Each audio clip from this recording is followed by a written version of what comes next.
जय गुरुदेव नमस्कार, जय गुरुदेव नमस्कार, जय गुरुदेव नमस्कार, प्रभु का प्रणाम।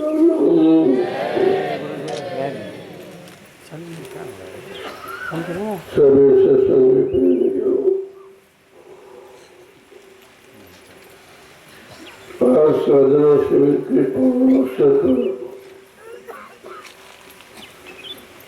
जो आप नाम की साधना करने के लिए आए हो, तो सर्वप्रथम कुछ हिदायतें उसकी होती है। आप कैसे करोगे साधना? साधना का मतलब है रोकना, और दूसरा अर्थ है पकड़ना। तो क्या रोकना, क्या पकड़ना? तो मन को रोकना है और शब्द को पकड़ना। इसको कहते हैं साधना। और ये आप बंद करते हो या स्मरण करते हो, ये तो एक अभ्यास है, एक तरीका जो सभी संत महापुरुषों ने रखा है। क्योंकि फैले हुए मन को, तो मन चारों तरफ फैल गया, इसको कैसे समेटा जाए, एकाग्र कैसे किया जाए, स्थिर कैसे किया जाए, तो उसके लिए रास्ता संत महापुरुषों ने रखा। ऐसे उन्होंने अध्यात्म के 3 स्तंभ बनाए। सत्संग करो, सेवा करो और भजन करो। ये 3 रास्ते कलयुग में। जब तक तीनों रास्तों पर आप नहीं चलोगे तो सफलता नहीं है। जब सत्संग वचनों को सुनोगे तो तुमको सत्संग समझ में आएगा। सत्संग सुनकर तुम्हारा मन सेवा में लगेगा, क्योंकि सत्संग सब बताएगा। सेवा का फल क्या है और सत्संग वचनों का फल क्या है और सिमरन ध्यान भजन का फल क्या है। बिना सत्संग के कुछ समझ में नहीं आएगा। इसलिए संत महापुरुषों ने कलयुग के जीवों के लिए बड़ा सरल करके रखा। तो इसको माफी दी है, जो माफी किसी युग में किसी ने नहीं दिया। इस कलयुग में जीव बहुत गंदा है। गंदगी के कारण कमजोर हो गया। अब जब कमजोर हो गया तो कैसे काम करेगा। उसके बाद भाई इसको कुछ क्षमा किया जाए। तो मनसा पाप को उन्होंने माफ कर दिया। अगर मन से कोई पाप करते हो तो आपको दोष नहीं लगेगा। कलयुग एक पुनीत प्रतापा, मानुष पुण्य होए नहीं पापा। कलयुग में संतों ने ये पावन पुनीत जो काम किसी ने नहीं किया दया का, कि चलो कलयुग के जीवों को माफी दे दी। अगर मनसा पाप माफ नहीं किए जाए तो कभी नहीं जाएगा, क्योंकि तुम्हारा मन हमेशा पाप वृत्ति की तरफ ज्यादा जाता, बुरे कामों की तरफ ज्यादा जाता। क्यों? पुराना अभ्यास बुरे कामों की तरफ जाने का। पहले कोई रास्ता था नहीं नाम की कमाई का, तो वही शरीर और इंद्रियों के कर्मों की पहचान है, वही उस समय के लोगों ने कराई। ऋषि मुनियों ने, योगियों ने, महर्षियों ने, ब्रह्मचारियों ने, अवतारी शक्तियों ने और ज्ञानी वैज्ञानिकों ने जितने आए सबने शरीर इंद्रियों तक सीमित रखा। उनको आत्मज्ञान की जानकारी नहीं थी। और खेल है आत्मा का। अगर आत्मा तुम्हारे शरीर से निकल जाए तो 1 सेकंड में शरीर मुर्दा हो जाए, फिर आप कोई काम कर नहीं सकते। कहने का मतलब शरीर तो मुर्दा जड़ ही है, लेकिन परमात्मा की चेतन जीवात्मा के कारण आपको चलता फिरता उठता बैठता काम करता करता फिरता नजर आया। वैसे ये जड़ है। इस जड़ता की बात तो किसी ने बताई नहीं और सबको इसी में फंसा के रखा। ये काल की होशियारी, ये भेद छिपा के रखा और सब जीवों को शरीर और इंद्रियों में फंसा के रखा, इसलिए कि ये निकल ना पावे। तब निकल जाएगा तो हमारा राज्य खत्म हो जाएगा। जब आप कर्म करोगे तभी यहाँ फंसोगे। और वो भी 2 कर्म, एक शुभ एक अशुभ। इसी को आप पाप पुण्य कहते हो। इन्हीं कर्मों के करके हम लोग कितने युगों से फंसे पड़े। पहली बात तो इन कर्मों की जानकारी नहीं दी गई। ये कर्म कहाँ तक तुम्हें ले जाएंगे और क्या दिलाएंगे। ये तो संत महापुरुष जब कलयुग में आए दोनों ये रास्ता बताया। कई ये शरीर इंद्रियों वाले कर्म, शरीर इंद्रियों को लाभ देने वाले, ये कितने भी कर्म आप कर डालो, कितने अच्छे करो, कितने बुरे करो, कितने पाप करो, कितने पुण्य करो, इनका फल मृत्यु लोक मंडल में आपको बार बार जन्म मरण में रहने का। जन्मते रहोगे, मरते रहोगे, आते रहोगे, जाते रहोगे, लेकिन यहाँ से निकल नहीं पाओगे। निकलने का रास्ता तो संतों ने दया की, उन्होंने रास्ता खोला। इसलिए समझा के कहा कि गिरी बदरिया पाप की बरस रहे अंगार, संत न आते जगत में तो जर मरता संसार। चारों तरफ पाप में वृत्ति है। काल ने ये पाप का ही सब सारा मसाला बनाया था, उसी मसाले में सब जीवों को फंसा दिया और हम आप निरंतर पापी करते हैं। पाप करते करते करते पहाड़ों की तरफ जमा हो गया, जिसके कारण जीवात्मा यहाँ से निकल नहीं सकती। वैसे जीवात्मा तो पाक साफ निर्मल है, लेकिन उस पर संग दोष लग गया। किसका? मन का। मन को उसने साथी बना लिया। कोई थोड़ी जानती थी कि ये भोगी है। जब साथी बना लिया बीच के लोक में और कहा चलो हम तुम नीचे चलकर नीचे के लोग को देख करके वापिस आ जाए, बिना तुमको साथ लिए मैं वापिस नहीं आऊंगी।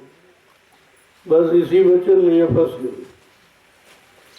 अब जब मनु शरीर में आए दोनों, मन भी आया और जीवात्मा भी आई, तो जीवात्मा दोनों आंखों के मध्य भाग उसके नीचे नहीं गई, क्योंकि वो कोई भोग भोगती नहीं है, कोई सामान का इस्तेमाल करती नहीं, लिहाजा वो यहीं पर रुक गई और मन नीचे उतर गया। जब उतर गया तो वहां तो भोग थे, धीरे धीरे भोगों को करने लगा। अब करते करते करते भोगों का गंदा क्षणिक रस लेते लेते कितना गंदा हो गया। अब उस गंदगी में उसने सारी शक्ति खराब कर दी, उसी में खर्च कर दी। अब उसके पास कुछ बचा नहीं। अब वो जाए तो कैसे जाए? उधर जीवात्मा बेचारी इंतजार कर रही, क्या है मेरे दोस्त मन, तुम कब वापिस आओगे? मैंने तुमसे वादा किया था कि बिना तुमको साथ लिए मैं वापिस नहीं जाऊंगा। मैं तो इंतजार कर रही हूँ और तुम भूल गए वादे को। तुम हमको भी भूल गए और वादे को भी भूल गए। अब मन बेचारा इतना सराबोर है कि वो समझ ही नहीं पा रहा क्या करूं, कैसे जाऊं, कैसे पहुंचूं, क्योंकि बगैर शक्ति के तो जा नहीं जा सकता। और जितनी शक्ति थी वो सब भोगों में खर्च कर डाला, तब कुछ नहीं बचा। सोचता तो है वो, लेकिन कहता कि भोग वासना मुझ में भरी, मुझसे सत्संग क्यों न जाए। इतनी भोग वासनाओं में डूब गया हूं कि सत्संग मेरी समझ में आता नहीं। संतों के वचन हमको सुनाई ही नहीं देते। तो कहने का मतलब ये है कि जब मन खराब हो गया, अब खराब मन कितना शुद्ध कर पाऊं? कहा उसके लिए शुद्ध करने वाला कोई जानकर, कोई गुरु चाहिए। बिना गुरु के मन को कोई शांत नहीं कर सकता। तुम कितना प्रयास करो, तुम्हारा प्रयास तो शरीर इंद्रियों तक सीमित है, इसके अलावा आप कुछ जानते नहीं हो। तो शरीर इंद्रियों के प्रयास से मन मानेगा नहीं। जब ऋषि मुनियों ने तपस्या करके मन को नहीं मना पाया, योगियों ने योग साधना करके मन को नहीं मना पाया, ब्रह्मचारियों ने ब्रह्मचर्य का पालन करके मन को नहीं मना पाया, ये मन उनसे भी नहीं माना। और अवतारी शक्तियों ने मार काट करके भी मन को नहीं मना पाया। हिंसाएं हत्याएं तो बहुत की, अरबों खरबों मार डाले, लेकिन मन को नहीं मार पाए। देखो कितना ही विचित्र खेल है। ये काल माया की रचना है, उसने ऐसी रचना रची बनाई है कि जिससे कोई निकल ही नहीं सकता। कितना प्रयास करो तो काम निकालने वाला मिल जाए। कोई जानकार, उसी जानकार को कहते हैं गुरु। गुरु कोई आड़मास का पुत्र नहीं होता, गुरु कोई आदमी इंसान नहीं है, गुरु कोई जात बिरादरी नहीं है, गुरु कोई पढ़ाई लिखाई का विषय नहीं है। गु माने अंधकार, गु माने प्रकाश, जो तुम्हें संपूर्ण अंधकार से प्रकाश के रास्ते पर लाके खड़ा करे और अधर्म से धर्म की रास्ते पर मोड़ के खड़ा करे, पाप से पुण्य की तरफ ले जाके खड़ा करे और दानवता से मानवता की और झूठ से सत्य की तरफ। ये काम गुरु का है। गुरु का काम कोई दान दक्षिणा रुपया पैसा नहीं, वो इसके लिए नहीं आते, वो जीवों की आत्मा के कल्याण के लिए आते। उनका काल माया के सामान से कोई मतलब नहीं, न कोई इच्छा न कोई चाह है। किसी तरह से जीवात्मा जगे और अपने घर पहुंचे, इस काम के अलावा उनका कोई काम नहीं। अब ये दया कब समझ में आएगी जीवों को? क्योंकि इतनी गंदगी चढ़ी है तो उनके दया के वचन भी समझ में नहीं आते। दया तो 24 घंटे करते हैं, बगैर दया के तो आप रुक ही नहीं सकते। और दया ही आपको यहाँ ले आई है, तुम नहीं आए हो, दया लेके आई। दया में इतनी शक्ति है, वो हर तरफ मोड़ देगी, हर तरफ तुम्हारे बिगड़े काम को बना। ये दया का काम है। दया का काम फंसाने का नहीं है, निकालने का। लेकिन जो बेचारा इतने युगों से फंसा है वो फंसने का सामान माना करता। जैसे बच्चा, अगर माँ भोजन बना रही हो चूल्हे में और बच्चा आग का अंगारा देखकर लाला खिलौना समझकर उसको मांगता है और रोता है, क्या माँ बच्चे के रोने पर तरस खाएगी? क्या आग का अंगारा पकड़ा देगी? बच्चा तो अनजान में मांग कर रहा, लेकिन वो तो जानकार है कि अगर दे दे तो जल जाएगा। इसी तरह जीव तो अनजान है, वो काल माया के सामान में रहा, वही सामान मांगता रहता। ये बना दीजिए, चला दीजिए, ये दे दीजिए, वो चला। इस सामान के अलावा तुमने कभी कुछ मांगा ही नहीं। तुम्हें मांगना ही नहीं आता कि सदगुरु के दरबार में क्या मांगा जाता, उनके पास किसका खजाना और क्या वो देने आए हैं। लेकिन तुम मचलते रहते हो, जैसे बच्चा मचलता है, आपके अंगारे को खिलौना समझकर मांगता है, ऐसे तुम काल माया के सामान को मांगते रहते हो, जबकि वो इसी सामान में तुम फंसे हो और वही सामान बार बार मांगते हो। हमारा ये कब करा दीजिए, हमारा शादी ब्याह करा दीजिए, बाल बच्चा दे दीजिए, क्या बात चला दीजिए। ये सब क्या है? ये काल का सामान। काल के सामान का अर्थ है जो तुम्हारे साथ न जाए और अंत में तुम्हारे काम न हो। ये काल का सामान जिसने दिया वो अपना ले लेगा, और तुम ये समझते थे हमारा है, हमारा, हमको मिल गया, हमको मिल गया, लेकिन ये नहीं समझे आपने कि तुम्हारा नहीं है, तुमको किसी ने दिया। और दिया किसने? अपने देश में फंसाने के लिए। यही तो सबसे बड़ी समस्या है। और इस समस्या को कैसे सुलझाया जाए, क्योंकि जीव तैयार नहीं है। वो तो काल में आके सामान में मस्त वही मांग रहा रोज, ये दे दीजिए, ये दे दीजिए, वो दे दीजिए, लेकिन ये कभी नहीं कहता हमको भक्ति दे दी, हमारा मन नाम की कमाई में लगा दीजिए, ये दाम झूठे धाम की कमाई से हटा दीजिए, ये दाम की कमाई झूठी जो तुम्हारे काम ही नहीं आएगी, ना तुम्हारे साथ जाएगी। लेकिन इस बात को कहना तो सरल है, समझना बहुत कठिन, क्योंकि तुम बगैर इसके ये तो हमारा कोई काम नहीं होगा। तो महात्माओं का काम कैसे चलता? तो भी तुम्हारी तरह शरीर लेके आए, उनको कुछ नहीं चाहिए। वो कहते छा गई चिंता मिठी मनवा बेपरवाह, जिनको कछु नहीं चाहिए वो शाम के साथ, जिनको कुछ नहीं चाहिए और फिर भी वो बादशाहों के बादशाह है। और यहाँ जिसके पास राज पर धन दौलत मन सम्मान कर उसको बादशाह कहते हैं। उधर संतों ने कहा जिनके पास कुछ नहीं और कोई चाह कोई इच्छा नहीं किसी तरह की।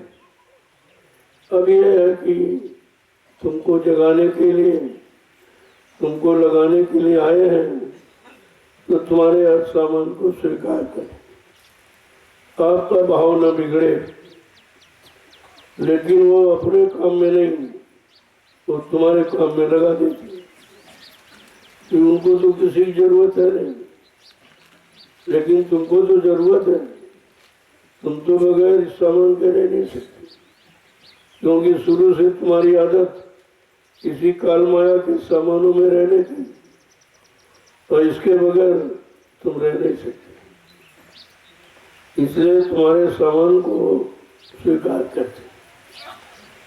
इसे लिखकर बताया महापुरुषों कि गुरु नहीं भूखा तेरे धन का, उन पर धन है नाम रतन का। गुरु तेरा उपकार करा मैं, भूखे प्यासे को दिलवा। ये उपकार है जो लेन देन कर जा।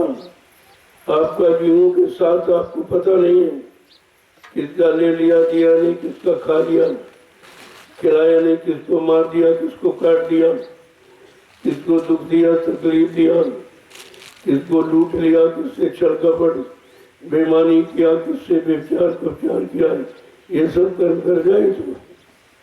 और इसके अलावा आपने कुछ किया नहीं, क्यों? इसके अलावा कोई कर्म यहाँ था ही नहीं। और इन्हीं कर्मों को करा के काल ने आपको फंसाया। अब संत महापुरुषों ने कहा फंसा तो बहुत ज्यादा, लेकिन निकाला कैसे? क्योंकि वो समर्थ है, उनके पास नाम की शक्ति, ये नाम की शक्ति के द्वारा वो सब कुछ कर सकते हैं। और ये शक्ति किसी के पास थी नहीं, जो थी वो बीच के लोगों तक ले जाने पहुंचाने की थी। जीवात्मा तो सत्यलोक निवासी है, जब तक सत्यलोक सत्य नामी धाम से कोई यहाँ नहीं आएगा इन जीवों पर दया करने के लिए, तब तक कोई जीवात्मा निकल नहीं सकती। वैसे तो कभी आए नहीं थे, जो आए थे वो खुद फंसे रहे, खुद राजपाट के चक्कर में, मान सम्मान के चक्कर में, पत्नी बाल बच्चों के चक्कर में वो खुद ही फंसे रहे। जो खुद फंसा वो तुमको कैसे निकालेगा? जो निकला हुआ वो आपको सब तरफ से निकालेगा। और कैसे? धीरे धीरे, दर्शन से, स्पर्श से।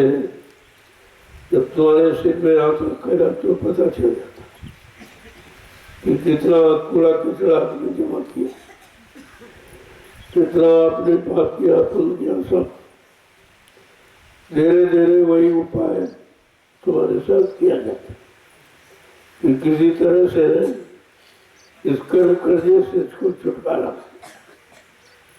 और उसके लिए वो रास्ता निकालते हैं, क्योंकि कितना वो भी सरल रास्ता, क्योंकि कलयुग का जीव कमजोर है, गंदा, कर कुछ सकता, शरीर में ताकत नहीं, मन में शक्ति नहीं है, चित्त में शुद्ध चिंतन नहीं है, और बुद्धि में सही निर्णय लेने का कोई भाव नहीं।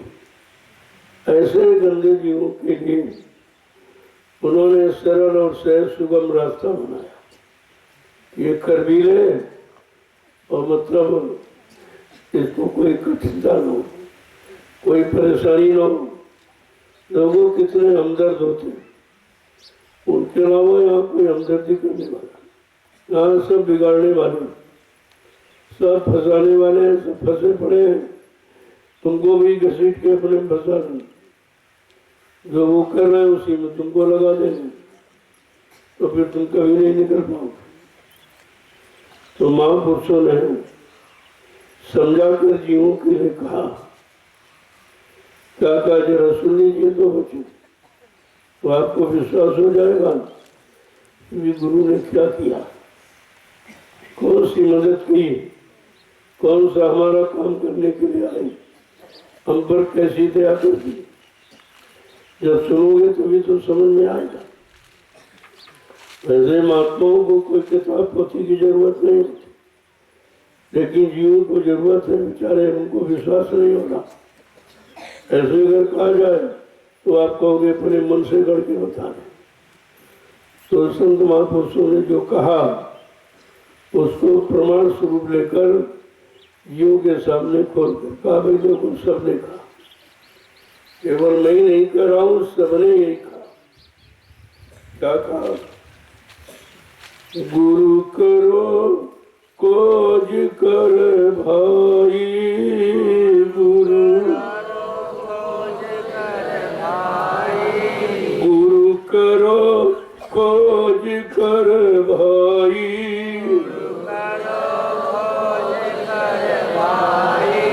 बिनु गुरु राहन कोई पाई, बिन गुरु राहन कोई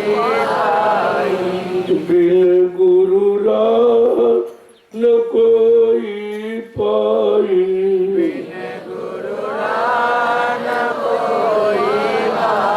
क्या करे गुरु खोज के। अब जीव को तो खोजना मालूम नहीं, तो उसके पास तो जानकारी है नहीं, कभी खोजा नहीं, तो क्या बचा रहे। लेकिन उपाय बता रहे कि उपाय ये है। चलो नहीं खोजना मालूम तो वो खुद ही खोजा याद है, ना आपको खोजना पड़ा, ना कुछ मांगना पड़ा, ना कुछ कहना पड़ा, ना कुछ करना पड़ा, सब आपको दे दिया, लगातार देते ही देते।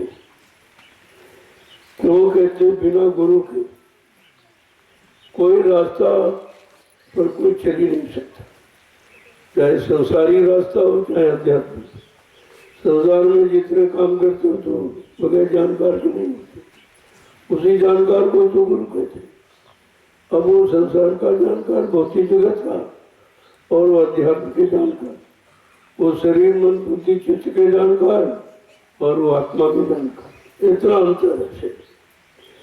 क्या करें कि जग डूबा बहु जल धारा, जग डूबा बहु जल धारा, जग डूबा बहु जल धारा, जग डूबा बहु जल धारा, कोई मिला न काढ़न हारा, कोई मिला न काढ़न हारा, कोई मिला न काढ़न हारा, कोई मिला न काढ़न हारा, गुरु करो खोज कर भाई, गुरु करो खोज कर भाई, बिनु गुरु राह न कोई पाई, बिन गुरु राह न कोई पाई। देखते सारा संसार डूबा। काल माया ने जो कर्मों का जाल बनाया उसी में से फंस गए और सब भोगों में डूब गए। अब कोई बेचारा निकल नहीं पा रहा।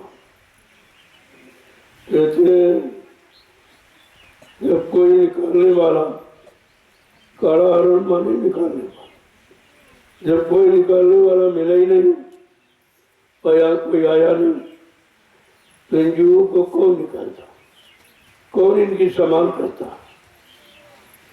क्योंकि यहाँ जितने आए हैं सचिव त्रेता द्वापर वो बेचारे सब फंस के रह गए। तपस्या तो की लेकिन इच्छा थी राजपाट पाने की, ये भी फंसा। योग किया लेकिन इच्छा थी मान सम्मान पाने की, वो भी फंस गए बेचारे। ये और अकारी शक्ति आई, मार काट किया लेकिन मान सम्मान पाने के लिए, बदला लेने के लिए। ये तो उनमें भी भाव रहा, अदले बदले की भावना। जो उनकी स्त्री का अपहरण हुआ, ये बहुत बड़ा अपमान उन्होंने समझा कि हमारा अपमान हो गया। उन्होंने अपने अपमान का बदला लेने के लिए उसको मार डाला और उसको ही नहीं, उसके साथ में तमाम बेगुनाह निर्दोष मार डाले। उसी का उन्होंने प्रायश्चित किया। जब आदमी साथ में बैठता कोई काम कर डालता है, जब बैठता है एकांत में, तब वो सोचता है कि मैंने बड़ा बुरा किया। अब तो कर डाला, सोचने से क्या होगा?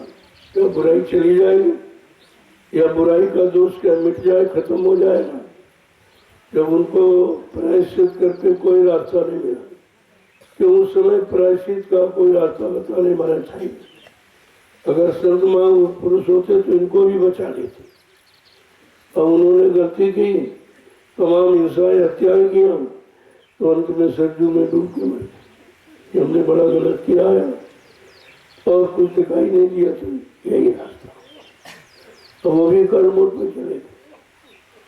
जबरदस्ती जीवात्मा को शरीर से निकालने का प्रयास कोई करेगा, चाहे वो मार काट के, चाहे फांसी लगा के, जहर पिला के या दिल में डूब के अग्नि में जलकर, तो ये सब मतलब यानी पत्रिका है। ये सब पाप में, ये सब प्रेत योनि में जाने के काम। अब तुम्हारा भगवान ही प्रेत योनि में चला गया। क्यों? स्त्री कारण की इन संग्रामा और बन बन फिरे लक्ष्मण और रामा। एक स्त्री के कारण कितने लोगों को मार डाला। यद्यप उसका अपराध मृत्यु दंड का नहीं था, क्योंकि उसने अपराध कोई किया, ले तो गया लेकिन वो सुरक्षित अशोक वाटिका में चाहता तो महलों में रानी बना के रखता, लेकिन जो 4 वेद 6 7 18 पुराणों का ज्ञाता था, छोटा मोटा नहीं था, तो उसने अशोक वाटिका में रखा। और वहां पहरा भी पुरुषों का नहीं, स्त्रियों का। मर्यादा देखिए उसकी, लेकिन वो मर्यादा का कोई ध्यान ही नहीं दिया। और मर्यादा पुरुषोत्तम कहा जाता है, कौन सी मर्यादा का पालन किया? तो कहने का मतलब वो भी बेचारे जब कर डाला बिना सोचे विचारे, बिना विचारे जो करे सो पाछे पछताए, और काम बिगाड़े आप जग में हो ऐसा। बिना सोचे विचारे अगर कोई काम करोगे तो बाद में आपको पछताना पड़ेगा। या तो कोई जानकार सलाहकार अच्छा मिल जाए, तो जानकारी मिल जाए तो आप बच सकते। तो आगे क्या कह रहे हैं कि कोई निकालने वाला मिला ही नहीं, न सतयुग में आया, न त्रेता में, न द्वापर। युग तो अच्छे थे, शरीर की उम्र अच्छी थी, मन की ताकत अच्छी थी, इंद्रियों में संयम त्याग वैराग था, खान पान भी अच्छा था, संसोबत अच्छी, लेकिन कोई जानकार नहीं मिला।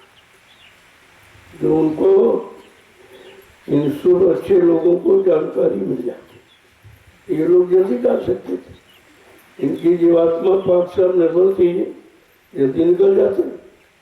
लेकिन जीवात्मा के जानकार संत महात्मा आए नहीं थे, वो आए कलयुग में। ये तीनों युग बगैर इनके तीनों युग बेकार चले। आत्मा का कल्याण किसी का नहीं हुआ। तो आगे क्या कह रहे हैं कि जिनके सहारे आप बैठे रहे वो कौन कौन है, और वो भी फंसे रहे कि जग पंडित भेष विचारे, जग पंडित भेष विचारे, जग पंडित भेष विचारे, जग पंडित भेष विचारे, क्या जोगी ज्ञानी हारे, क्या जोगी ज्ञानी हारे, क्या जोगी ज्ञानी हारे, क्या जोगी ज्ञानी हारे। गुरु करो खोज कर भाई, करो खोज कर भाई, बिन गुरु रान कोई पाई, बिन गुरु रान कोई पाई। देखो एक सत्वर विचार करो कि किसने आपको फंसाया। वो फंसाने वाले कौन कौन है?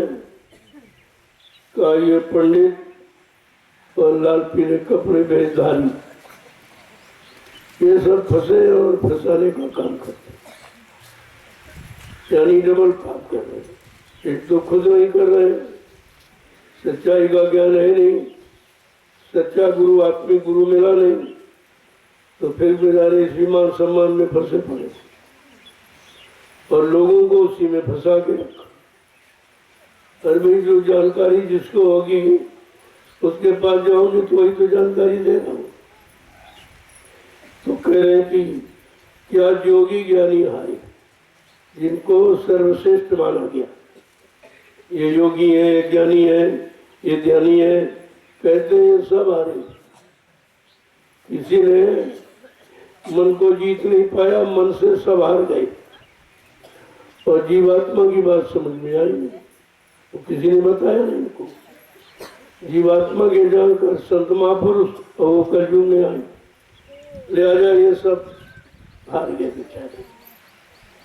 आगे क्या कह रहे हैं कि संतन से प्रीति न धारी, संतन से प्रीत न धारी, संतन से प्रीति न धारी, संतन से प्रीत न धारी, क्यों उतरे भवजल पारी, उतरे भवजल पारी, क्यों उतरे भवजल पारी, उतरे भवजल पारी। गुरु करो खोज कर भाई, गुरु करो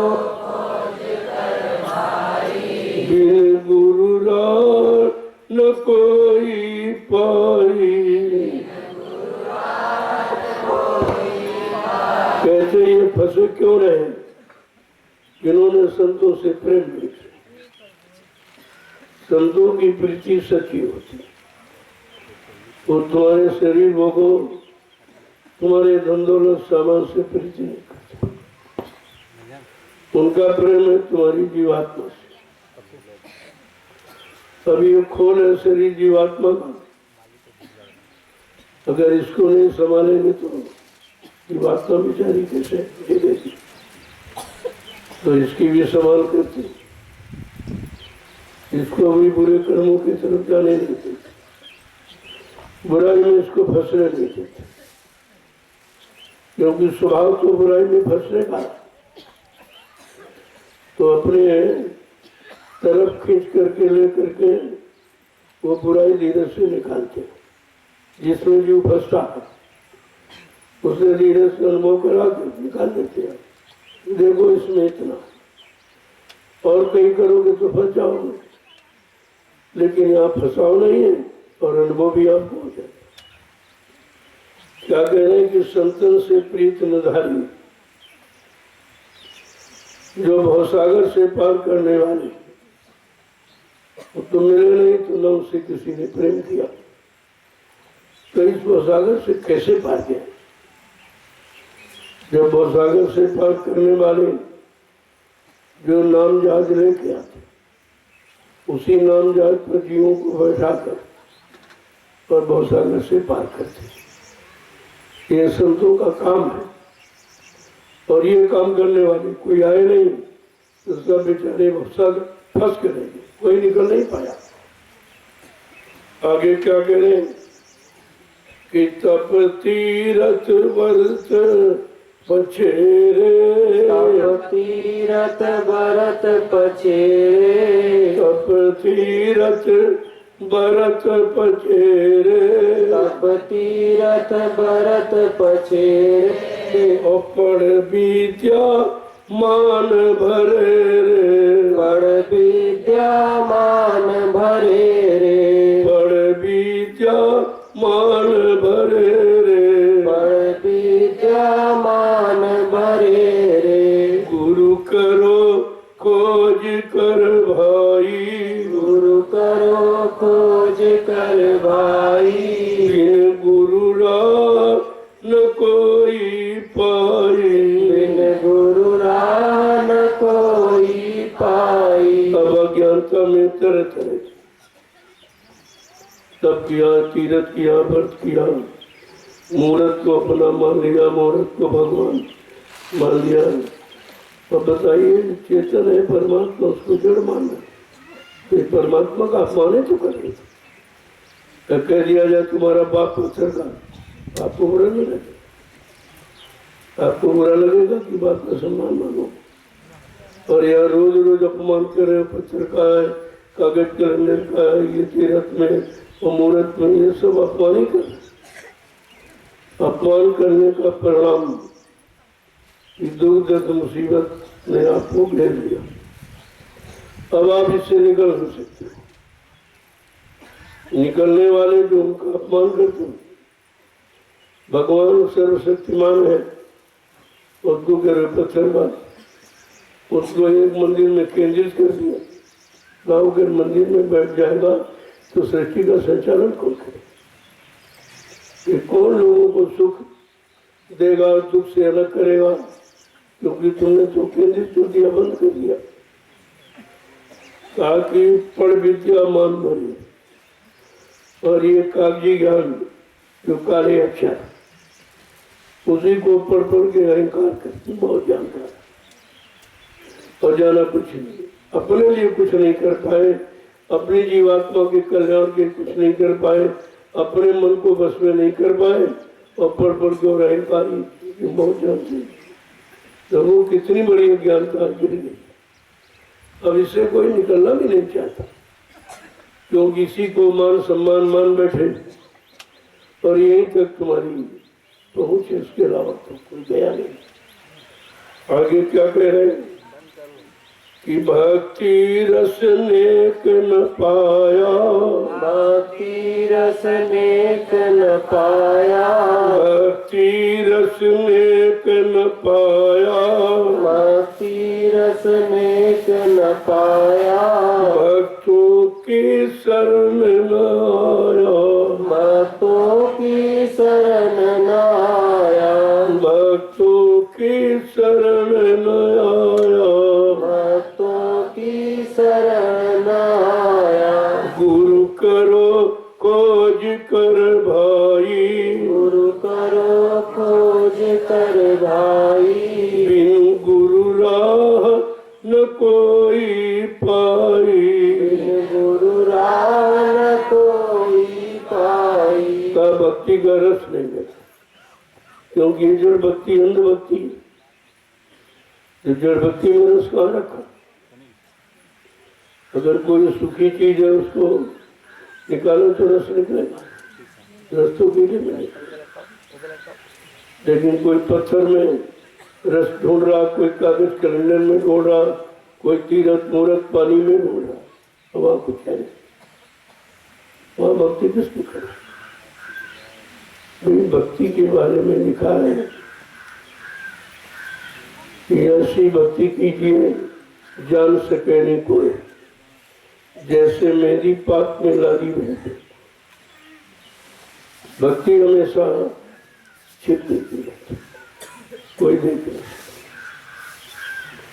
क्योंकि भक्ति दिखाने की चीज, वो अपनी चीज, वो अपनी जीवात्मा के कल्याण की, वो अपने मन को कंट्रोल नियंत्रण में करने की। तो कहते कि जैसे मेरी का पेड़ देखो आप हरा दिखा, पत्ती भी हरी, जब सिर पर पीसते तब भी है। जैसे जैसे रगड़ पड़ती है, पत्थर से रगड़ की जाती है तो धीरे धीरे अपना रंग छोड़ती है। ये रगड़ है। रगड़ का मतलब कि आपके साथ जो भी किया जा रहा है ये रगड़, ये सेवाएं रगड़ है। इस रगड़ में क्या होगा कि शरीर आपका निर्मल हो जाए, बीमारियां धीरे धीरे चली जाए। रगड़ से ये होगा, क्योंकि सेवा ही तुमको तमाम रोगों से मुक्त कर सकती है। लेकिन कौन सी सेवा? सेवा तो सभी करते हैं, परिवार की, बाल बच्चों की के लिए, खेती है, दुकान है, दफ्तर है, बिजनेस, व्यापार, मजदूरी, तो सभी आप सेवा करते हैं, देश की, समाज की सेवा। लेकिन जो असली चीज है जीवात्मा, उसकी कभी सेवा की? जीवात्मा के बारे में कभी सोचा है? अपने शैतान मन के बारे में कभी सोचा है? चलो इसको भी कंट्रोल नियंत्रण में किया जाए। सारी दुख मुसीबत का कारण तो ये मन। तो कह रहे हैं कि भक्ति का रस तो मिला नहीं, क्योंकि सूखे में रस है नहीं, और सूखी जड़ भक्ति करते हैं, पत्थर का बिल बाबा कुछ है नहीं, तो रस कहाँ रखा? कारण है कि भक्तों की संगत में जिन्होंने नाम का रस पाया, अगर उन भक्तों के साथ अपना संपर्क बना लेते तो धीरे धीरे भक्ति का रस आपको मिले। आगे क्या कह रहे हैं कि भक्ति का भेद न जाना, भक्ति का भेद न जाना, भक्ति का भेद न जाना, भक्ति का भेद न जाना, गुरु को सतपुरुष न माना, गुरु को सतपुरुष न माना, गुरु को सतपुरुष न माना, गुरु को सतपुरुष न माना, गुरु करो खोज कर भाई, गुरु करो खोज कर भाई, बिन गुरु राह न कोई पाई, बिन गुरु राह न कोई पाई। ऐसा भक्ति का भेद नहीं जाना कि कौन चेतन भक्ति है, कौन जड़ भक्ति है, और अंध भक्ति है, कौन जागृत भक्ति है। जाने से उसी में जुटे पड़े और किसी ने इस पर पूछताछ नहीं की। अगर जानकार मिल जाता तो पूछते आप कि भाई बहुत दिन उनको पूजा करते हो गया, मिला नहीं कुछ, जिस नाम की पूजा की वो भी नहीं मिला, तो बताओ फरियाद करें तो किससे करें? हमारी फरियाद कौन सुनेगा? हमारी मुसीबत, दुख, तकलीफ, बीमारी कौन दूर करेगा? कोई विचार ही नहीं किया। इतने ज्यादा जड़ भक्ति में लीन हो गए कि अपनी चेतनता को भूल गए कि मुर्दा काम करेगा कि जिंदा काम करेगा, ये भी जानकारी नहीं। तो कहते हैं बहुत जानकारी। अभी अंध भक्ति, जड़ भक्ति करने वाले, इनके पास जानकारी क्या? न खुद जानकारी न तुमको दे सकते, न सच्चे रास्ते पर खुद चले न तुम्हें चला सकते, न सच्चाई का लाभ मिला और न तुमको दे सकते। तो महापुरुष क्या कह रहे हैं? गुरु को सत्पुरुष न मानो। कभी क्या है तुमने गुरु को सत्पुरुष, आने भी महाप्रभु नहीं माना, अपने जैसा हाथ पैर नाक मुंह वाला माना कि हमारे जैसे रहते हैं, मतलब यानी रोटी खाते हैं, ये करते वो करते। लेकिन ये तो जड़ शरीर का काम है, वो तो उसी तरह होगा, उसमें भी भेद होगा। तुम जड़ शरीर से फंसने का काम करते हो, वो जड़ शरीर से स्वयं निकले तुमको भी निकालेगा काम। इतना अंतर जड़ शरीर का भी। आगे फिर क्या कह रहे हैं कि गुरु सबको पार लगावे, गुरु सबको पार लगावे, गुरु सबको पार लगावे, गुरु सबको पार लगावे, जो जो उन शरण में जावे, जो जो उन शरण में जावे, जो जो उन चरण को ध्यावे, जो जो उन चरण को ध्यावे, गुरु करो खोज कर भाई, गुरु करो खोज कर भाई, बिन गुरु राह न कोई पाई, बिन गुरु राह न कोई पाई। का गुरु क्या कोई भेदभाव, कोई जाति का, कोई पाति का, छोटे का, बड़े का, पढ़े लिखे अनपढ़ का, हिंदू मुसलमान का, स्त्री पुरुष का, उनके यहाँ कोई भेद नहीं। उनके यहाँ कोई स्त्री पुरुष है ही नहीं, उनके यहाँ सिर्फ एक जीवात्मा, इसलिए वो सबसे प्रेम करते हैं, सबको अपना मानते हैं, क्योंकि जीवात्मा मुनि की है और वही मान पाए, बाकी तो कोई नहीं मानता। और जिनको तुमने अपना बनाया उन्होंने तो तुम्हारी जीवात्मा के थोड़ी माना, तुम्हारे शरीर को बना और तुम्हारे शरीर को खराब कर दिया, शक्तिहीन कर दिया, बलहीन कर दिया, विवेकहीन कर दिया, चरित्रहीन कर दिया। क्या बचा तुम्हारे पास? और तुम ज्ञानी जी कहते बहुत फर्क करते। अरे वो प्रेम नहीं है तो आसक्ति है, आसक्ति और प्रेम में फर्क होता। तो क्या कह रहे हैं, गुरु सबको पार लगा। सृष्टि में कोई ऐसा नहीं है जो सबको पार लगा।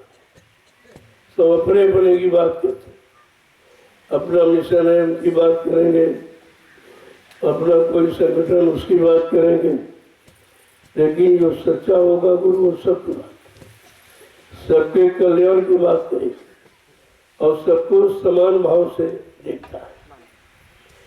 क्या कह रहे हैं, जो जो उन चरण को ध्यान, जिन्होंने उनके वचनों को ध्यान किया, जिन्होंने उनकी युक्ति का ईश्वर वो सब बात, बाकी सब है ये मनुष्य शरीर जानने वाले, शरीर तक सीमित रहने वाले, आत्मज्ञानी न मानने वाले, सत्पुरुष नहीं माना तो बेचारे उससे फंस के रहे। यही भ्रम है। पहली बार संतों को तो जानते नहीं, कभी आए नहीं थे हम, तो उनकी कोई पहचान नहीं। पहचान तो देते हैं लेकिन वो पहचान कभी आपको किसी ने दी नहीं, तो तुम देखकर भी नहीं पहचान पाते। तो आगे क्या कह रहे हैं, गुरु से तू बेमुख फिरता, गुरु से तू बेमुख फिरता, गुरु से तू बेमुख फिरता, गुरु से तू बेमुख फिरता, मन के नित सन्मुख रहता, मन के नित सन्मुख रहता, मन के नित सन्मुख रहता, मन के नित सन्मुख रहता। गुरु करो खोज कर भाई, गुरु करो खोज कर भाई, बिन गुरु राह न कोई पाई, बिन गुरु राह न कोई पाई। जो तुम्हारे लिए आया, जो तुम्हारा कल्याण कर रहा, उससे तुम विमुख अलग रहते, उससे दूर रहते, और जो तुम्हारा नुकसान करते हैं उनके नजदीक जाते, उन्हीं को अपना बनाते। चलो अगर वो तुम्हारा है, अपना है, तो अपने को तो तुम्हारी इज्जत का ख्याल रखना चाहिए। कौन रखता है? वो इज्जत लेने के बाद तुम्हारा बना, ऐसे नहीं बनता। तो उसी को कहते हो अपना है, अपना अपना। और एक दिन नहीं, रोज, और फिर भी नहीं समझ पाए कि अपना है कि अपना दुश्मन है। अपने शरीर को नष्ट करने वाला और ये भवसागर में कुर्ते लगा रहा, मन को भोगों में डूबो रहा है, वो तुम्हारा नहीं है, वो अपने मन का है। अपने मन की मनोती पूरी करता तुम्हारे से। तो आगे महापुरुष क्या कह रहे हैं कि कर्मों में पछता खपता, कर्मों में पछता खपता, कर्मों में पछता खपता, कर्मों में पछता खपता, नर देहि बाद गमाता, नर देहि बाद गवाता, नर देहि बाद गमाता, नर देहि बाद गवाता। गुरु करो खोज कर भाई, गुरु करो खोज कर भाई, बिन गुरु राह न कोई पाई, बिन गुरु राह न कोई पाई। ताइनी कर्मों में फंसा करता है। जिंदा यही कर्म करके बाद में जन्मता मरता रहे, फिर जन्म हुआ, फिर मर गया, फिर जन्म हुआ, फिर मर गया। ये जन्म मर से छुटकारा नहीं होता। और नरदेही बात कमाता। एक बार ये अवसर मिला है जब तुम्हारी जीवात्मा 83,99,999 योनियों में भ्रमण किया, सब में गई, तो वो देखती कि ये मन बार बार इनमें क्यों आता है। तो कहा ये जन्म मरण के सिवा इसको कोई मिले ही नहीं। तो जहाँ गया हुआ पैदा हुआ, फिर मर गया, फिर पैदा हुआ, फिर मर गया, फिर पैदा हुआ, मर गया। ये तो जन्म मरण के चक्कर में फंसा पड़ा, इसको होश क्यों नहीं आता। अब वो जीवात्मा ने प्रार्थना करना शुरू किया कि मालिक एक बार मानव तन का सौभाग्य दीजिए, क्योंकि मानव शरीर में जीवात्मा को महात्मा और परमात्मा से मिलने का और जीवात्मा को जगाने का पूरा अधिकार है, और किसी शरीर में नहीं। और तुम जिन शरीरों में गए उसमें काम हुआ नहीं, वहां भी भोगों में आप फंसे। और जब मानव शरीर मिला, प्रार्थना करने के बाद वो भी भोगों में गंवा दिया। अभी होश में नहीं आ रहे। ये तो हम कितने मतलब युगों से करते चले आ रहे, न मालूम किसके माँ बाप कितनी बार तुम बने, वो तुम्हारा बना, कितने बाल बच्चे आपने पैदा किए, कोई गिनती नहीं, कोई गणना नहीं है, और अभी उसी काम में फंसे। ये तुम्हारी भूख प्यास कब खत्म? आगे क्या कह रहे हैं?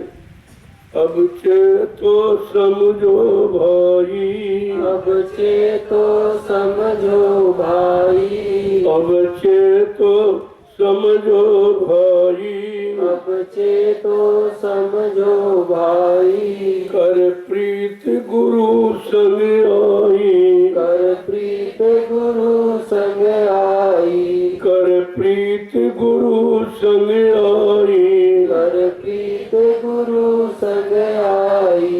गुरु करो खोज कर भाई, गुरु करो खोज कर भाई, बिन गुरु राह न कोई पाई, बिन गुरु राह न कोई पाई। अब समझा के पिता के कह रहे, अरे भाई अभी जागो, 83,99,999 योनियों खो करके आयो, तब ये मानव शरीर मिला है। अरे अब तो जागो, अब तो कुछ अपनी जीवात्मा के कल्याण के बारे में सोचो कि तुम्हारी जीवात्मा का कल्याण कौन करेगा। पिछले लोगों ने तो किया नहीं, और उन्हीं की चर्चा आज भी लोग सुनाते। जब उनका काम नहीं हुआ तो तुम उनकी चर्चा सुनकर तुम्हारा काम कैसे हो?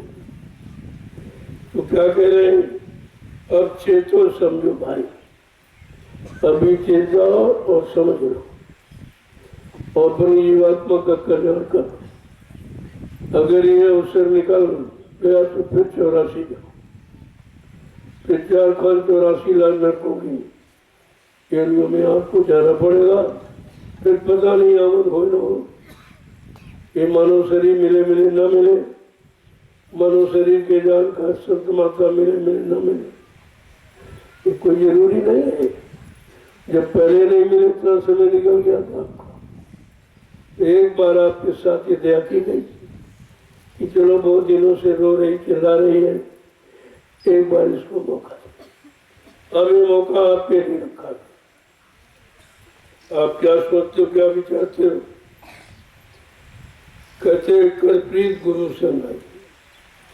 अब बात समझ में आ गया कि सच्ची प्रीत गुरु से कर, कि उनकी प्रीति में, प्रेम में जिंदगी नहीं, आसक्ति नहीं, भोग और भोगों की बदबू नहीं। उनमें ये बात नहीं है। क्या उनका साथ करो।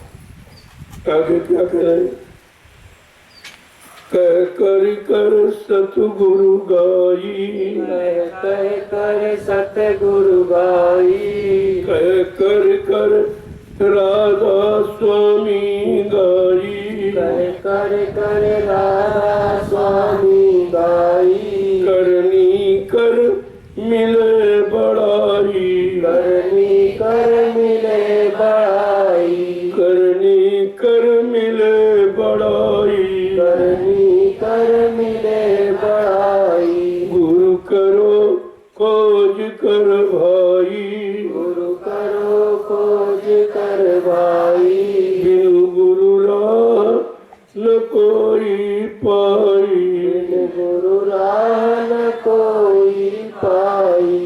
समय के सतगुरु अब जीवों को समझा के कहे, अरे अब भी भाई बात मान लो, अगर ये समय गफलत में और नादानी में, अज्ञानता में चला गया तो फिर ये मौका आपको नहीं मिलेगा। और ऐसी करनी करो जो हमेशा के लिए आपसे छुटकारा पाए। करनी तो आप रोज ही करते हो, लेकिन जो करनी बच चुकी है बार बार जन्म मरण की, पैदा हुए फिर मर गए, फिर पैदा हुए फिर मर गए, यही करनी करते। इससे अलावा ऐसी कोई कर्मी नहीं की है जिससे हमेशा के लिए जन्म मरण से छुटकारा, आवागमन से नहीं चलता। संत महापुरुष वो करनी सिखाते हैं जिससे आपके माप का मृत्यु मंडल में आना जाना बंद हो जाए, हमेशा के लिए फिर कभी नहीं हो। अगर आएगी कोई आत्मा तो चेतन आएगी, संत महापुरुष चेतन रूप में आएगी जीवों को रास्ता बताने के, लेकिन वो फंसने के लिए। इसीलिए सत्यलोक से संत आते जाते रहते, जीवों को सही रास्ता, सही ज्ञान कराने के लिए उनका आगमन होता है। लेकिन अपनी बार तो अनामी धाम से अनामी महापुरुष हुआ, तो उनकी बात मान ली तो हमेशा के लिए चलेगा, फिर कभी आना ही नहीं। यानी आवागमन तो समाप्त होता है। जितने भी संत आए सब सतलोक से, और सतलोक तक आवागमन है, लेकिन वो आवागमन चेतन है, वो फंसने लगा, वो जागी हुई सुरते जीवात्मा आती है संत रूप में, वो जीवों को जगा देती है। लेकिन अनामी धाम पहुंच जाने के बाद फिर आवागमन समाप्त हो जाता है। आज प्रश्न है अनामी धाम जाने का, दोबारा आने का नहीं। लेकिन अभी आप कोई काम ऐसा नहीं करते, अभी तो आवागमन वाले ही काम करते, तुम्हारी समझ में आता नहीं है लेकिन धीरे धीरे धीरे प्रयास किया जाता और जीवों को प्रयास करना चाहिए। कहते रहे भाई तुम कुछ करो कुछ मैं करूं, हमारी तुम्हारी नजर से मालिक की दया हो जाए, तुम्हारा काम बन जाए। तुम अकेले तो नहीं कर सकते हो, तुमको किसी का सहारा चाहिए और सहारा ऐसा हो जो निस्वार्थी का। सहारे तो तुमने बहुत ढूंढे, बहुत बना ली, वैसे सारे तो गंदा कर दिए तुमको खराब करने वाले सहारे, और उन्हीं को तुम अपना कहते हो हमारे हमारे हमारे। अरे तुम्हारे होते तो तुम्हारा काम करते, तुम्हारे काम में सहयोग करते, तुमको सुरक्षित रखते, पाक साफ निर्मल पवित्र रखते, तुम्हें गंदगी में नहीं फंसाते, तुम्हें भोगों का शिकार बना के नहीं रखते। ये तो अपनापन है, लेकिन ऐसा कोई तो आपको मिला नहीं। इसलिए महापुरुष कहते हैं ऐसे समृद्ध सदगुरु की खोज करो, वो मिल जाएंगे तो तुमको सच्चा रास्ता बता। और बिना उनके इस समृद्ध लोक मंडल में कोई ऐसा नहीं है जो सच्चाई का रास्ता तुम्हें दिखा सके। इसलिए प्रेमियों, ये वचन बड़ी समझदारी के साथ थोड़ा सुनो, लेकिन उसको समाप्त करो। ज्यादा सुनने पर आप भूल जाते हो, इतनी याददाश्त तो अच्छी आपकी नहीं है। तो कितना कितना समय दिया गया, 5-5, 6-6 घंटे सुनाया गया, तुम्हारे पास कुछ नहीं। 60 साल मथुरा में सुनाया गया, वो भी कुछ तुम्हारे पास नहीं। 12 साल से अब ये फिर एक बार मौका दिया, सुनाया गया, फिर भी भूल गए। भूलने के सिवा तुम्हारे पास कुछ है नहीं। इसलिए अपनी भूल चूक मिटाने के लिए कम से कम आदेश हुक्म का पालन करो। और तो तुम कुछ कर नहीं सकते, लेकिन आदेश का पालन कर सकते। आदेश पालन में ही तुम्हारा काम हो जाए तो इससे कोई सरल उपाय नहीं। वो आदेश पालन ऐसा देते जिससे कमजोर जीव कर सके। कठिन कुछ बता दिया जाएगा, जाओ जंगलों में तपस्या करो, गुफा में छुपके बैठ गए, तो नहीं हो पाएगा। इसका समय नहीं है, ये तो कलयुग है। वो तो जो उम्र बहुत थी तब जंगलों में चले जाते थे, जीवन खराब ना हो, विषय भोगों में न फंसे, तो बेचारे जंगलों में चले। लेकिन करने का तरीका तो मिला नहीं, तो हुआ कुछ है, केवल समय गया और मैं कुछ मिला नहीं। अब वो अवसर उसी भूमि पर ये संतों ने एक अवसर दिया कि इस भूमि पर संतों के भी जब नाम की साधना करेंगे वो लाभ उठाएंगे। बाकी अंडा पंडा पुजारी उजारी को कुछ उनके बारे में तो कुछ कहा ही नहीं। कहा तो ये कि तीर्थ पर नैमिष विख्यात था, ये तीर्थों का महातीर्थ नैमिषारण अति पावन पवित्र। लेकिन इस तपोभूमि का लाभ किसको मिलेगा? कहते हैं साधक सुखदाता, साधकों को सुख देने वाले। जब किसी संत के साधक समय की जगह नाम की साधना करेंगे, नाम की गुहार पुकार लगाएंगे, तो उनको इस भूमि का लाभ मिलेगा। ये भी नहीं पढ़ते लोग, ये लिखा क्या? तो स्वामी जी महाराज ने कुछ छिपाया नहीं, सब खोल के कहा, रामचरित मानस में खोल के कहा, ताकि जीव बेचारा भ्रमित न रहे कि हमको बताया नहीं, हमको कुछ इशारा नहीं किया। लेकिन अब इतने दिनों से फंसा जीव है, निकल नहीं पा रहा। शराबी जानता कि शराब बहुत अंकुर है, शराब सबसे ज्यादा खराब, लेकिन बेचारा फंस गया, निकल नहीं पाता। खराब जानता हुआ कि खराबी, फिर भी शराबी शराब को छोड़ नहीं पाता। ऐसे कलयुग का विषयी भोगी जीव जानता कि सारा जीवन इसी में चला गया, सारी शरीर की शक्ति बर्बाद हो गई, लेकिन फिर भी फंसा पड़ा। ये फंसना बड़ा मुश्किल, निकलना है। बस तो आप गए हो और अब भी तुम निकलने की बात नहीं सोचते, अब भी फंसने का ही सामान मानते हो। ये दे दीजिए, ये दे दीजिए, वो दे दीजिए। तुम कितना चिल्लाओ लेकिन सामान दिया नहीं है, क्योंकि मालूम है देने वाले को फंस जाओ। जो निकालने आया वो फंसने का सामान कभी नहीं देगा, कभी नहीं देगा। कितना रो चिल्लाओ गिड़गिड़ाओ लेकिन वो देगा। अब जीव की इतनी बड़ी कमी है, इतना ज्यादा फंस चुका है कि बगैर उसके रह नहीं पा रहा। जानता है कि नुकसान किया और नुकसान कर रहा हूँ और निरंतर करता, लेकिन फिर भी समझ नहीं आता। तब कहा करिए नित्य सत्संग, बाधा सकल मिटाए, कि हर रोज प्रतिरोज सत्संग करो, तो ये तुम्हारी निकल जाएगी और अच्छाई सच्चाई की तरफ चल पड़ोगे।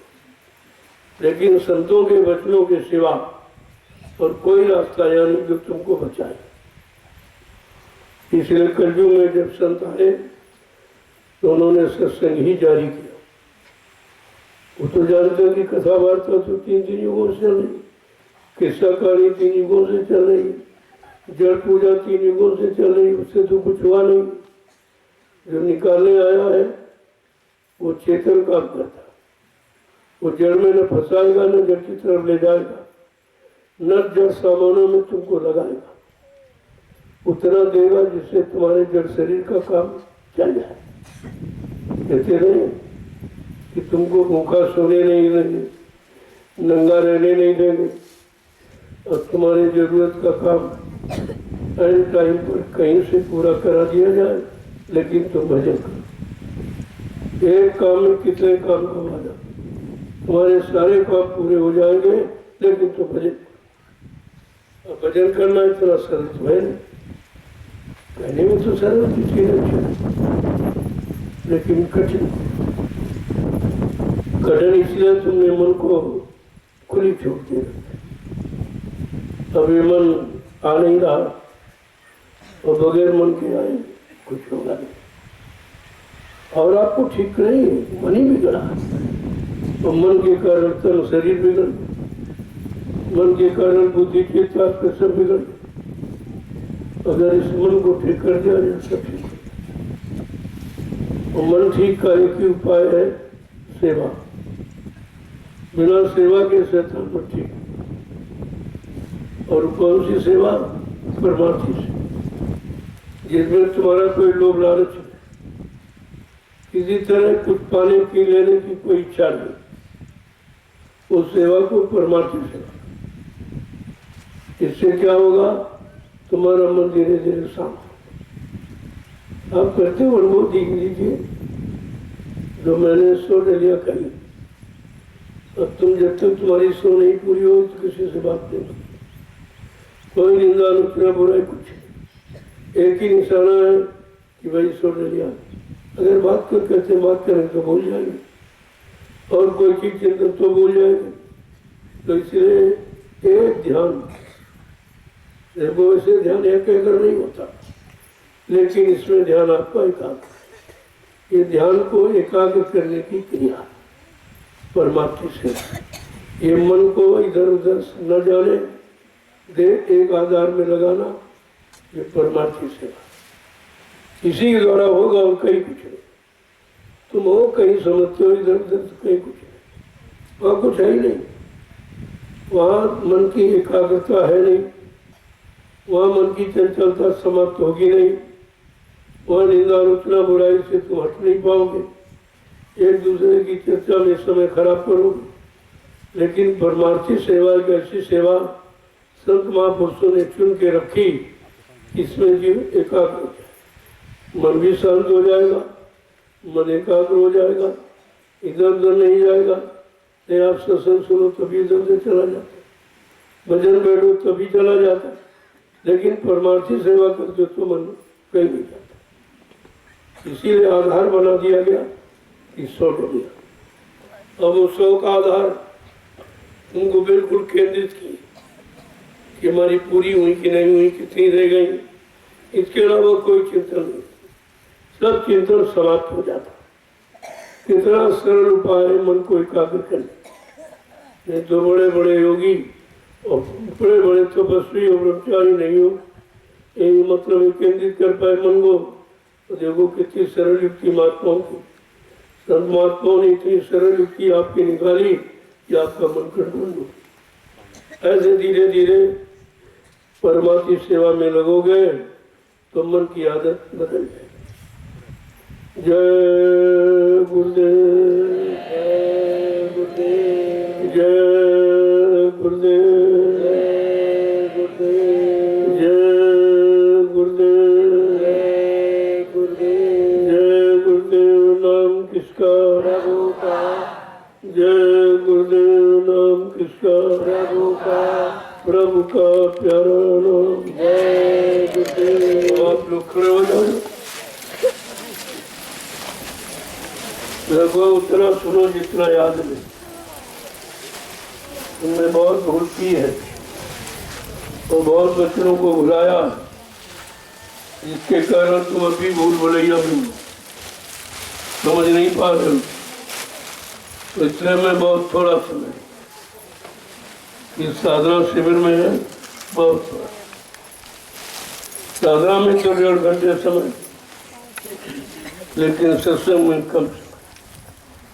और वही चर्चा जो तुम्हारी साधना से संबंधित है, वो चर्चा जो तुम्हारे मन से संबंधित। ये मन बड़ा शैतान है, इसकी शैतानी कोई रोक ही नहीं पाया। और इसने सबको भटकाया भरमाया और सबको बुरे से बुरे काम में लगाया, और फिर भी आप इसको समझ नहीं पा रहे। जब अपने मन को नहीं समझ पा रहे हो तो तुम दूसरे के मन को क्या समझोगे? अरे पहले अपने को समझो, अपने को सुधारो, तब दूसरे की बात को। अगर तुम्हारा मन नहीं ठीक है, दूसरों को समझा रहे उसका ठीक हो जाए, तुम्हें क्या लाभ मिले? और नहीं ठीक हो रहा तो तुम्हारा नुकसान क्या करे? तुम्हारी हानि लाभ तुम्हारे मन से ही होगा। इसलिए इस मन को पकड़ के, इस मूर्ख को पकड़ के रखना और गुरु के वचन समझना। ऐसे की 2 काम, इसको पकड़ के रखो, ये निकलने न पाए। संत महापुरुषों की बाउंड्री से बाहर जाए, ये प्रयास करो। धीरे धीरे करोगे तो कोई काम ऐसा नहीं है जो तुम न कर सको। जो काम पहले अभ्यास किया तभी तो उसमें फंस गए, और इसी तरह अब करोगे तो इसमें फंस जाओगे। ये मन बहुत भाग दौड़ करने वाला, ऐसा तुमको एक साधक के मिल गया है तो बहुत दौड़ने वाला। अब इसका केवल रुख बदलना है, उधर से इधर की तरफ मोड़ना। इधर में उतने काम करने लगे, भजन में, सिमरन में, ध्यान में, सत्संग में, सेवा में, सब में उतनी वो भाग दौड़ करने लगे। बसरते इसको मोड़ना है। मोड़ोगे कैसे? जो संत महापुरुषों ने युक्ति बताई, ये परमार्थी सेवा युक्ति ही है, इससे सरल कोई युक्ति नहीं। और इसमें नींद भी नहीं आएगी, इसमें मन भी नहीं लगेगा, इसमें कोई दर दर का चिंतन नहीं करोगे, किसी की निंदा आलोचना बुराई नहीं करोगे। देखो कितना बड़ा लाभ है परमार्थी सेवा। और शरीर निरोग होगा, और जो तुम्हारी सेवा से व्यवस्था बनेगी, इसमें आगे आने वाले भविष्य में लाखों लोग लाभ उठाए। ये परमार्थी सेवा का लाभ कितना बड़ा। जय गुरुदेव, जय गुरुदेव, जोर से बोलो, सब मिल बोलो, बोलना होगा, अभी से बोलो, दुख दर्द हरेंगे, सब कष्ट मिटेंगे, दुख शांति भी देंगे, सबके दाता, सबके मालिक, प्रेम से बोले, ये नाम नहीं इंसान का, ये काम नहीं इंसान का,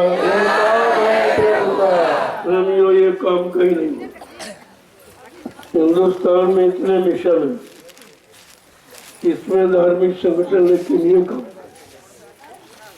न परमार्थी सेवा नहीं साधना, ये दोनों चीजें करें क्योंकि उनको मालूम नहीं है ये रास्ता क्या है,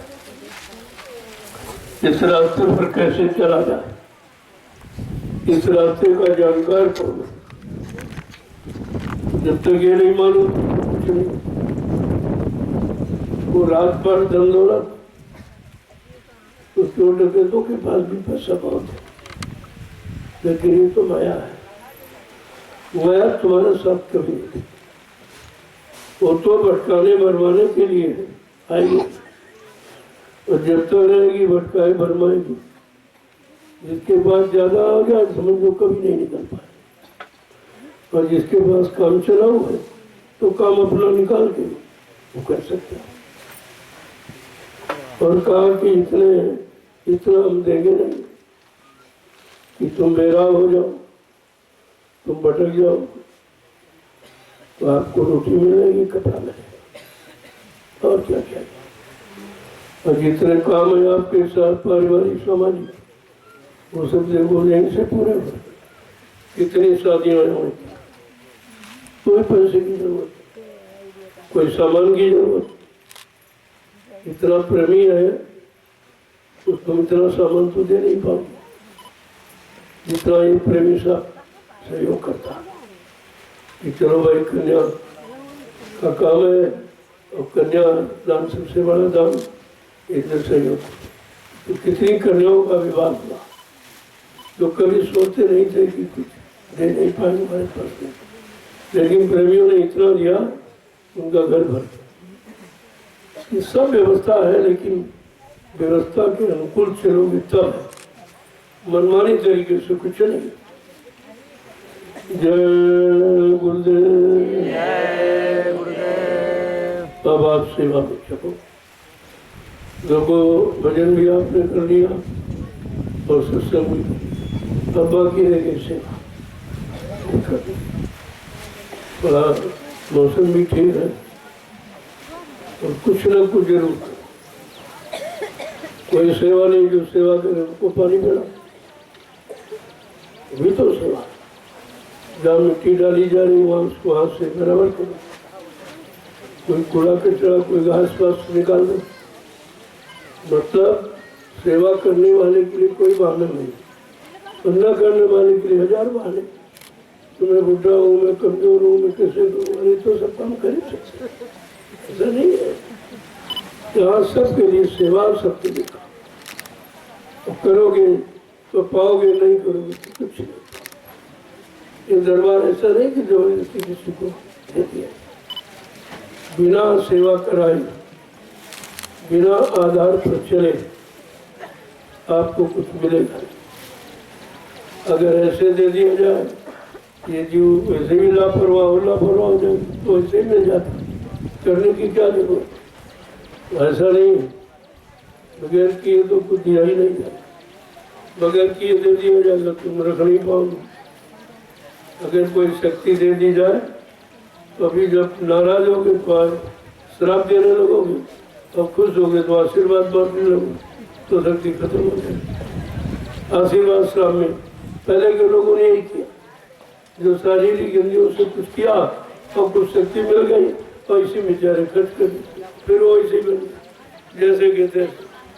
लेकिन संतों ने ये कहा तुम करोगे, लेकिन तुमको एहसास कुछ, स्मरण करोगे, ध्यान करोगे, भजन करोगे, लेकिन तुमको एहसास ही होगा हमारे पास कुछ नहीं, हम कुछ कर ही नहीं रहे, हमारा कुछ बन ही नहीं रहा।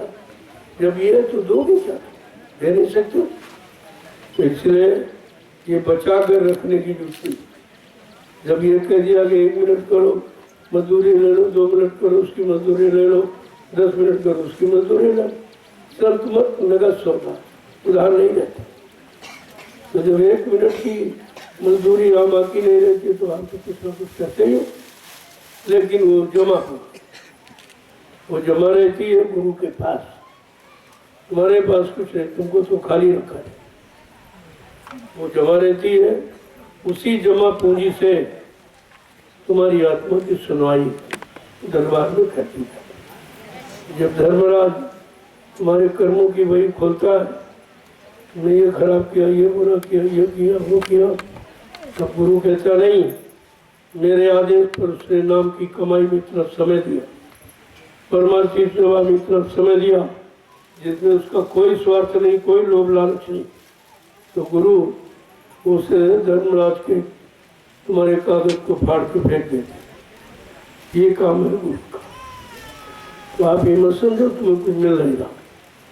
अब तो ये चाहते को दिखाई सुनाई दे तो क्या कर लोगे? देख के क्या कर लोगे? सुन के क्या कर लोगे? वो देखना सुनना यहाँ काम नहीं आएगा। तो कहते हो किसी को श्राप दे, किसी को आशीर्वाद दिए, नहीं कर सकते। वो खर्चा नहीं, क्योंकि वो तुम्हारी पूंजी नहीं है, पूंजी गुरु की है।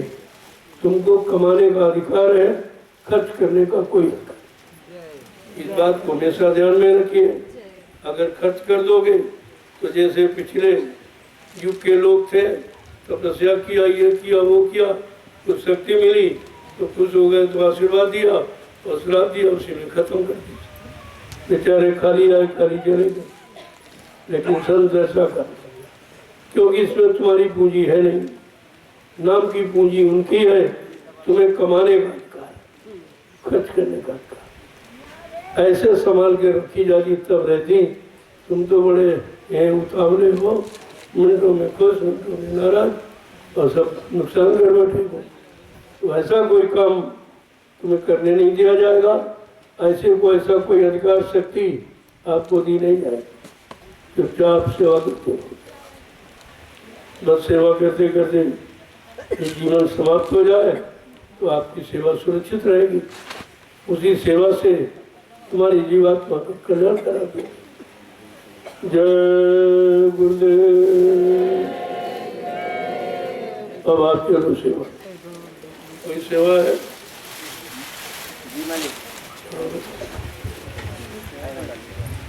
और बताइए लोगों को, थोड़े थोड़े लोग सब, इतने सब आदमी तो एक जगह कर नहीं पाएंगे। थोड़े थोड़े ले चलो, वो सब ठीक रहेगा। मैं भी आऊँगा, कल मैं तैयार था तो तुम्हारे साथ, और आपको 2-3 दिन का प्रसाद नहीं मैं याद रहता, आपको इकट्ठे मिल जाए। प्रसाद में कोई कटौती नहीं, और वो नहीं मिल पाया तो आपको इकट्ठे दे दिया। प्रसाद का मतलब नहीं बात दया का, दया आपको इकट्ठे मिल जाएगी। क्या प्रसाद तो खाने की, और दया कोई खाने की चीज है नहीं, वो तो संभाल की चीज है। इसलिए अब आप सब लोग सेवा, देखो यहाँ मत रहा, नहीं तो चलो वहाँ देखो बैठ के, तो लोगों का उत्साह बढ़ जाता। और तुम यहाँ पड़े पड़े रहोगे तो कुछ नहीं मिलेगा। साधना शिविर का मतलब क्या है? सेवा शिविर। ये साधना और सेवा शिविर दोनों में आपकी हाजिरी उपस्थिति होनी चाहिए, ताकि दोनों का लाभ मिले। भाई कुछ नहीं कर सकते हो तो जो लोग खोते हैं, जो लोग हरते हैं, कुछ लोग उठवाते और कुछ धोने का काम करते। जहाँ वो डाल दे तो कुछ लोग जो कमजोर वो बैठ कर हाथ से उसको बराबर, तुमको भी सेवा मिल जाए। इस मिट्टी का लाभ सबको लेना चाहिए। तुम मिट्टी के महिमा भूल जाते हो, कहने हमारे बस का नहीं है, अभी ये नहीं हो, तो जो तुम किया वो तुम्हारे बस का था। यानी बुरा गंदा पाप करना तुम्हारे बस का था, अच्छा काम करना तुम्हारे बस का नहीं है, तो फिर तुम कभी अच्छी नहीं हो पाओगे। इसलिए वो पाप कर्मों का बोझा अगर थोड़ी सी सेवा में उतर जाए, ये तुम्हारे लिए बहुत लाभ है। वैसे ये काम किसी ने किया नहीं है, इस तरह माफी जी को किसी ने नहीं दी। तो सजा देने वाले आए, उन्होंने सजा दी। माफी देने वाला कोई आया नहीं जो आपको माफ करता है। और यहाँ दिन रात माफी का अभियान है, आप देखे हुए बराबर। जय गुरुदेव। जय गुरुदेव। देखो आपस में मिलजुल कर एक दूसरे का सहयोग करो। ये तुम्हारा यानी धर्म है। मानो धर्म सच्चा यही है। धर्म को ही पाखंड को नहीं कहते। इन लोगों ने धर्म की परिभाषा बिगाड़ दी। अगर किसी विद्वान से पूछो कि धर्म क्या है तो कहता पूजा करो, पाठ करो, तीर्थ करो, व्रत करो, हवन जप करो, गंगा स्नान करो। अरे वो तो सीधा करो माने कर्म और धरो माने धर्म। जो धारण किया जाए, जीवन में उतारा जाए, कार्य में प्रणीत किया जाए, उसको धर्म कहते। यानी धर्म माने व्यवस्था। आज व्यवस्था बिगड़ी, इंसान नहीं बिगड़ा, सरकार की व्यवस्था बिगड़ी। और व्यवस्था पर किसी का ध्यान नहीं, क्योंकि इनके द्वारा व्यवस्था बिगड़ी है। अब अपने द्वारा बिगड़ी व्यवस्था के बारे में सोच ही नहीं पा रहे क्या बिगाड़ा और कितना बिगाड़ा और कितना दिन रात बिगाड़ रहे हो, तो इसकी तो सजा मिलेगी। आप वहाँ कोई राजा प्रजा थोड़ी देखा है, वहाँ जात पात नहीं देखी जाती, वहाँ कर्मों का विधान है कि आपने कितना अच्छा किया, कितना बुरा, कितना पाप, कितना पुण्य, बस उसका निर्णय, उसी का जजमेंट होता है, फैसला होता है, बाकी कोई चीज नहीं। अब आपको एक अच्छे काम का मौका मिला है तो अपने किए गए उतार लो और आगे कोई बुरा ना हो उसका संकल्प ले लो, तो आपके दोनों काम बन जाएंगे। जय गुरुदेव। जय गुरुदेव। वो ये संदेश जब सारे देश में जाएगा तो एक नई जागृति पैदा हो, लोगों के अंदर नया उत्साह, जो साधना के बारे में भूल गए, क्योंकि साधना बहुत पीछे फेंक दी गई और स्वार्थ, लोभ, लालच, मान सम्मान आगे खड़ा कर दिया। लेकिन जो जिस काम के लिए आया है वो तो अपना काम करेगा ही, कोई तरीका निकालना पड़ेगा। अभी आपने एक कार्यक्रम को संपन्न किया, जीवन रक्षक गुरु पूजा महान पावन, जो हिंदुस्तान में कहीं नहीं, इस तरह से कहीं इतनी बड़ी भीड़ का, क्योंकि भीड़ से सबको डर था, लेकिन ये भीड़ डर वाली है, ये अनुशासित भीड़ है। यहाँ अनुशासन सिखाया गया, यहाँ किसी शासन प्रशासन की आवश्यकता नहीं होती। हमारे यहाँ हर प्रेमी स्वयं अनुशासित है, स्वयं अपनी व्यवस्था देखता है और जहाँ कोई कमी हुई फौरन उसको पूरा करता है। इसलिए यहाँ किसी की जरूरत नहीं और सारा शासन प्रशासन जानता है कि जय गुरुदेव एक जीवित मिशन ऐसा है कि जहाँ पर किसी की आवश्यकता नहीं, वो अपना स्वयं अपनी व्यवस्था करते हैं और सबकी व्यवस्था। जो जंगल में लाखों लोगों की व्यवस्था कर सकता, अगर देश के लोग उससे सलाह लें तो क्या वो देश की व्यवस्था नहीं कर सकते? लेकिन इनको शर्म लगती हमारे पास आने, पूछने में शर्म लगती, इनके द्वारा काम हो जाएगा तो हमारा सम्मान खत्म हो जाएगा। अरे तुम्हारा सम्मान खत्म हो जाए कि बढ़ जाएगा? अगर काम हो जाएगा, सबको सुख शांति मिलेगी तो नाम तो तुम्हारा ही, हम तो तुम्हारा ही काम करते। एक अच्छे सच्चे और चरित्रमान ईमानदार समाज का निर्माण हो जाए तो तुम्हारा नाम हो जाएगा और इसी के लिए तुम ये प्रयास करते हो। लेकिन जिस तरीके से करना चाहिए वो तरीका तुम्हारे पास, तुम स्वार्थ को पहले आगे रखते हो, परमार्थ को पीछे ढकेल देते हो, इसीलिए आपका नहीं होगा। जब परमार्थ आगे रखोगे तो स्वार्थ अपने आप हल हो जाएगा। ये बात इनकी समझ में नहीं आती और इतनी जल्दी समझ भी नहीं सकते हो, क्योंकि इन्होंने शुरू से आधार स्वार्थ, लोभ, लालच, मान सम्मान, अधिकार का, पद का, कुर्सी का पकड़ा। इन्होंने सेवा, धर्म, परमार्थ का आधार नहीं पकड़ा, इसलिए ऐसे काम कुछ होने वाला है नहीं। अब समय निकल गया, तो समय निकल गया, अब कुछ और होने वाला जो किसी के दिल दिमाग में और उसी से सबको सुख शांति मिलेगी। इनके तो काम आपने देख लिए कारनामे, शांति की जगह अशांति, देखे तो धर्म की जगह अधर्म, पुण्य की जगह पाप और सुख की जगह दुख, महंगाई यानी मतलब और कि लोगों को सब सामान सस्ते दर पे मिले तो सस्ती नहीं महंगाई हो। भारत देश में टैक्स नाम की चीज नहीं थी।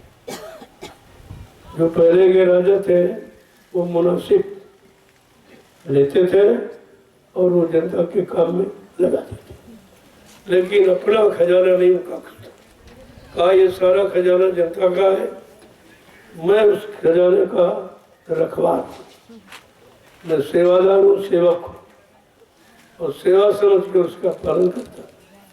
लेकिन आज वो सब खत्म हो गया, वो व्यवस्था ही खत्म हो गई। तो जो व्यवस्था आपने खत्म कर दी तो तुम्हारी व्यवस्था बिगड़ गई। अब तुम कहते हो कर्मचारी खराब, अधिकारी, मैं कहता नहीं, हमारा कर्मचारी अधिकारी कोई नहीं खराब, तुम्हारी व्यवस्था खराब। अगर व्यवस्था ठीक कर लो ये सब ठीक है। ये बात समझ में नहीं आती ये कितनी बड़ी बात है। धीरे धीरे समझना पड़ेगा। कुदरत सबको समझाना जानती है। जब लोग संत महात्मा अच्छे लोगों की बात नहीं मानते हैं तो कुदरत अपना काम करती है। जय गुरुदेव। अब आपके लिए सब